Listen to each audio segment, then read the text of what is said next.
السلام علیکم ورحمۃ اللہ وبرکاتہ۔ معزز سامعین و ناظرین، آج کی پوڈ کاسٹ میں آپ کا خیر مقدم کرتے ہیں۔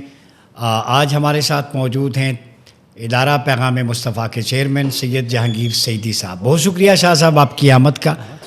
یہ بتائیں، پیغام مصطفیٰ ادارہ ہے آپ کا صلی اللہ علیہ وسلم، اس کے آپ چیئرمین ہیں۔ کریم آقا صلی اللہ علیہ وسلم کی ذات سے جو امت کا ایک تعلق ہے، اس تعلق کی نوعیت کیا ہے؟ بسم اللہ الرحمن الرحیم۔ ڈاکٹر صاحب قبلہ بہت شکریہ آپ کا، بہت خوشی ہوئی آپ سے مل کر، اور کافی عرصے کے بعد آپ سے ملاقات ہوئی اور آپ سے بات کر بہت خوشی ہو رہی ہے۔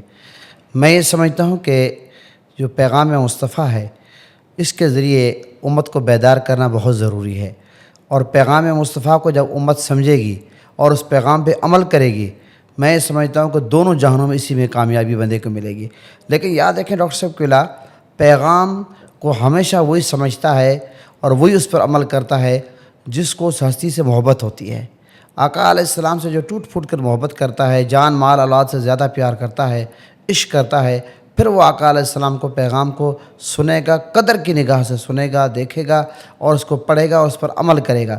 میں یہ سمجھتا ہوں کہ پہلے ہمیں کوشش یہ کرنی چاہیے کہ لوگوں کے قلوب و اذہان میں آقا علیہ السلام کی جو محبت ہے، عشق ہے، پیار ہے، اس کو راسخ کرنا چاہیے۔ لوگوں کے سامنے وہ محبت والی حدیثیں، قرآنی آیات، وہ صحابہ کرام کے فضائل اور مناقب، صحابہ کرام کے جو ادائیں ہیں وہ رکھنی چاہیے کہ صحابہ کرام کس طرح ٹوٹ پھوٹ کر حضور سے محبت کرتے تھے اور پیار کرتے تھے اور اپنا سب کچھ حضور پر قربان کرتے تھے۔ جس طرح جنگ احد میں اس بڑھیا نے کا بیٹا بھی شہید ہو گیا، شوہر بھی شہید ہو گیا، بھائی بھی شہید ہو گیا، لیکن جستے خاکی رکھے ہوئے ہیں، وہ کہتی میرے آقا کا کیا حال ہے۔ تو یہ ہے حضور سے جان مال اولاد سے زیادہ پیار کرنا۔ کہ یہ تو آپ ڈاکٹر صاحب آپ بھی جانتے ہیں، ہمارے ناظرین بھی جانتے ہیں کہ حضور سے اگر ہم جان مال اولاد سے زیادہ پیار نہیں کریں گے، ہمارا ایمان کامل نہیں ہے۔ دیکھیں فاروق اعظم رضی اللہ عنہ جیسی شخصیت، جب میرے آقا نے فرمایا کہ جان مال اولاد سے زیادہ پیار کرنا ہے، فاروق اعظم نے حضور کی بارگاہ میں کیا عرض کیا مفہوم کہ یا رسول اللہ، میں جان کے علاوہ آپ سے سب سے زیادہ پیار کرتا ہوں۔ میرے آقا نے فرمایا آپ کا ایمان کامل نہیں ہوا۔ پھر اللہ تعالیٰ نے کرم فرمایا، میرے آقا نے جب نگاہ فرمائی تو سیدنا فاروق اعظم عرض کرتے یا رسول اللہ، میں جان سے بھی زیادہ پیار کرتا ہوں۔ پھر فاروق اعظم نے جو پیار کیا، جان سے تو کیا، پھر ہر چیز پر پہرا دیا، ناموس رسالت پر پہرا دیا، پھر آقا علیہ السلام کی اداؤں سے پیار کیا اور آقا علیہ السلام سے نسبت رکھنے والے ہر چیز سے پیار کیا۔ اور وہ نظام فاروق اعظم رضی اللہ تعالیٰ عنہ کی، یہ بڑی امپورٹنٹ بات اب کہہ رہے ہیں پیغام مصطفیٰ میں، کہ حضور کا پیغام دلوں میں اتارا، پھر جب خلیفہ راشد بنے تو اولیات عمر جو اصلاحات ہیں وہ ادارے قائم کر کے وہ نافذ کی، یعنی عمر نے محبت کا حق نظام کے نفاذ کی صورت میں ادا کر۔ بالکل 100% ایسے ہے۔ جب حضرت فاروق اعظم رضی اللہ عنہ حضور سے محبت کی، جان مال اور اولاد سے زیادہ، پھر آقا علیہ السلام سے نسبت رکھنے والے ہر چیز، اور پھر اس کو جب آپ حکمران امیر المومنین بنے تو پھر آپ نے نافذ کیا، پھر آپ نے غریبوں سے پیار کیا، ادارے قائم کیے، کوئی کام ایسا نہیں جو فاروق اعظم نے نہ کیا ہو، اور پھر اپنے آپ کو بالکل جو ہے سادگی میں رکھا، لیکن انسانیت کی خدمت اس طرح کی ہے کہ آج مسلم تو مسلم، جو غیر مسلم ہیں وہ بھی فاروق اعظم کی زندگی کو پڑھ کر فالو کر کے آگے چلتے ہیں۔ اچھا شاہ جی، یہ بتائیں، بڑی خوبصورت بات کی آپ نے، محبت رسول صلی اللہ علیہ وسلم ایمان کی اصل اور روح ہے۔ حضور کے شمائل کا، خصائل کا، فضائل کا ذکر کرنا، یہ ساری چیزیں کتابوں میں ہیں۔ ایک ربیع الاول کو ہم دیکھتے ہیں جوش و خروش ہے، لوگ سیلیبریٹ بھی کرتے ہیں، وہ کرتے ہیں سارا، لیکن حضور کا پیغام اور نظام اس ملک میں نافذ نہیں ہے۔ وہ جو ایک پولیٹیکل سٹرکچر ہونا چاہیے، زکوٰۃ کا نظام، سودی معیشت کا خاتمہ ہو، تو کہیں ایسا تو نہیں کہ کریم آقا سے محبت تو ہے مگر ہم حضور کو تو مانتے ہیں لیکن آپ کا لایا ہوا نظام مانتے ہیں، اس پہ عمل کیوں نہیں کرتے؟ دیکھیں میں عرض کروں گا کہ اشفاق احمد صاحب نے بڑا خوبصورت جواب دیا کہ مومن اور مسلمان کا جب پوچھا کہ فرق کیا ہے، آپ نے فرمایا کہ مسلمان وہ جو اللہ کو مانے، مومن وہ جو اللہ کی مانے، اور اسی طرح مسلمان جو ہے اللہ نبی پاک کو مانے اور مومن وہ جو نبی پاک کی مانے۔ ہماری میں سمجھتا ہوں کہ بدقسمتی ہے کہ ہم نعرے تو لگاتے ہیں لیکن آقا علیہ السلام کی جو تعلیمات ہے، جو آقا علیہ السلام کا نظام ہے، نظام میں مصطفیٰ ہے، ہم اس پر نہ تو خود عمل کر رہے ہیں نہ لوگوں کو اس کی طرف چلا رہے ہیں، اور اس لیے ضروری ہے کہ ہم اس پر پہلے پورے اتریں۔ اس کا مطلب یہ ہے کہ ہماری محبت میں کمی ہے۔ جب صحابہ کرام میرے آقا کے صحابی عرض کرتے یا رسول اللہ قیامت کب آئے گی؟ میرے آقا نے فرمایا آپ نے قیامت کے لیے تیاری کیا کی ہے؟ اس نے کہا یا رسول اللہ میرے پاس نمازیں کم ہیں، روزے کم ہیں، حج کم ہے، زکوٰۃ کم ہے، نیک اعمال کم ہیں، میں اللہ اور اس کے رسول سے محبت کرتا ہوں۔ میرے آقا نے فرمایا جو جس سے محبت کرتا ہے اسی کے ساتھ ہوگا۔ اب ڈاکٹر صاحب کے بلا صحابی کے پاس یقیناً نمازیں تھی، یہ کیسے ممکن ہے؟ میرے آقا کا جو فرمان ہے کہ میرا صحابی مٹھی بھر جو خرچ کرے، میرا امتی احد پہاڑ کے برابر سونا خرچ کرے، پھر بھی صحابی کا معیار زیادہ کیوں؟ کہ صحابی نمازوں سے نہیں بنتا، روزے سے نہیں بنتا، حج سے نہیں بنتا، زکوٰۃ دیدار مصطفیٰ سے بنتا ہے، اور ایمان کی حالت میں جس کو دیدار مصطفیٰ اور اس کو ایمان پہ خاتمہ ہو۔ تو میرے عرض کرنے کا مقصد یہ ہے کہ صحابہ کرام نے جو حضور سے پیار کیا ہے اور اس کے بعد آقا علیہ السلام کی ہر ادا سے پیار کیا ہے، اور ہم نعرے لگا رہے ہیں حضور کی محبت کے، حضور کے عشق کے، ہم کہتے ہیں غلامی رسول میں موت بھی قبول ہے، لیکن حضور کی سنت پر چلنا، میرے آقا کی اداؤں کو اپنانا، اس پر ہم نہیں چل رہے۔ حالانکہ دنیا کا قاعدہ قانون ہے جو جس سے محبت کرتا ہے وہ اپنے محبوب کے اداؤں کو اپناتا ہے، جو جس سے محبت کرتا ہے اس کو اپنے محبوب میں عیب نظر نہیں آتے، اور وہ اپنے محبوب کا کثرت سے ذکر کرتا ہے۔ تو مجھے سمجھ نہیں آتی کہ آج اگر ہماری کسی سے دوستی ہو جائے، ہم کہتے ہیں ہم دوست جیسے کپڑے پہنے، جس طرح ہمارا دوست چلتا ہے، مسکراتا ہے، باتیں کرتا ہے، یہ دنیاوی محبت ہے۔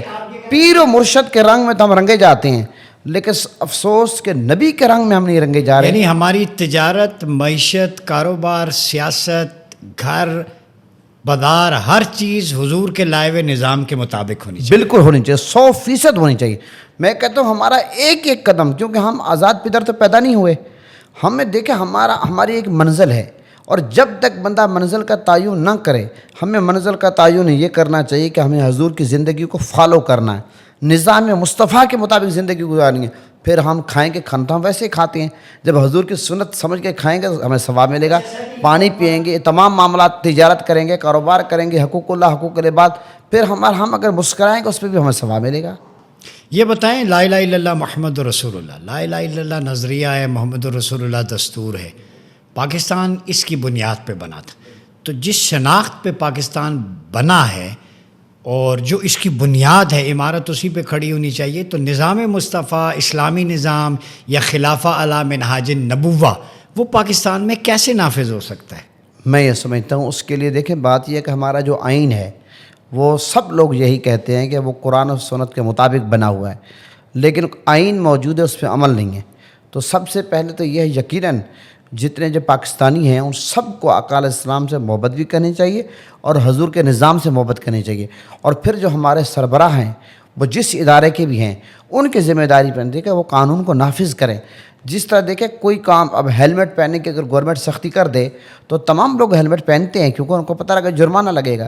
اسی طرح جس اسلامی حکومتیں جتنی بھی گزری جب وہ کسی بھی نظام میں سختی کرتے تھے، لوگوں کو پابند کرتے تھے اور خود پہلے عمل کرتے تھے، پھر جب عوام دیکھتے تھے کہ ہمارا سربراہ یہ عمل کر رہا ہے تو عوام بھی دیکھ کر کرتے تھے۔ میں یہ سمجھتا ہوں کہ ہمارے جو اسلامی جتنے بھی سربراہان ہیں وہ اس پر خود عمل کریں۔ جب وہ عمل کریں گے تو ان کے جتنے بھی فالورز ہیں، ماننے والے ہیں، ان کے ووٹر کہیں، جو بھی کارکن کہیں، وہ خود بخود اس نظام میں انشاءاللہ آ جائیں گے۔ اچھا یہ بتائیں، خلافت راشدہ میں اقلیتوں کے حقوق بھی تھے اور معاشی ایک انصاف بھی تھا، سماجی انصاف تھا، پھر خلافت عثمانیہ ہم نے دیکھا 1924 کے بعد وہ خلافت ختم ہو گئی۔ پاکستان میں ایک مومنٹ ہے تکمیل پاکستان مومنٹ، جو احیاء خلافت کی بات کرتی ہے کہ پاکستان اس کا بیس کیمپ ہو، چونکہ یہاں کی افواج حرمین شریفین کی محافظ ہیں، اور پاکستان جو ہے وہ فلسطین، کشمیر، پوری امہ کے مظلوم مسلمانوں کی داد رسی کرے، لیکن اس کے لیے امت کو اکٹھا ہو، اور وہ خلافت ہی اکٹھا کر سکتی ہے۔ اس بارے میں آپ کا کیا؟ بالکل خلافت اکٹھا کر سکتی ہے، اور آقا علیہ السلام کا یہ جو فرمان ہے کہ ایک مومن دوسرے مومن کے جسم کی مانند ہے، تو جو ہمیں اس حدیث کو سمجھنا چاہیے۔ آج اگر میرے اس ہاتھ میں تکلیف ہے، یہ ہاتھ خود بخود بے چینی محسوس کرے گا، اس آنکھ میں تکلیف ہے تو یہ آنکھ خود بخود بے چین ہوگی۔ یہ کیسے ممکن ہے کہ ایک مومن ہمارے جسم کی مانند تو ہو، فلسطینی بھوکے ہوں، پیاسے ہوں، میڈیسن کی ضرورت ہوں، بے سہارا ہوں، کھلے آسمان تلے سے ہوں، ان پر تیر برسائے جا رہا ہوں، ان پر ظلم کیا جا رہا ہو، اور ہم کہیں تو وہ ہمارے جسم کے مانند ہیں، لیکن ہمارے کان تک جوں تک نہیں جاتے، ہم اے سی چلا کر رات کو سو رہے ہیں آرام سے۔ اور حضور کے وہ جو حدیث ہے کہ جس طرح دیوار کا ایک حصہ دوسرے حصے کو مضبوط کرتا ہے، ایک مومن دوسرے حصے کو اس طرح مومن کو مضبوط کرتا ہے۔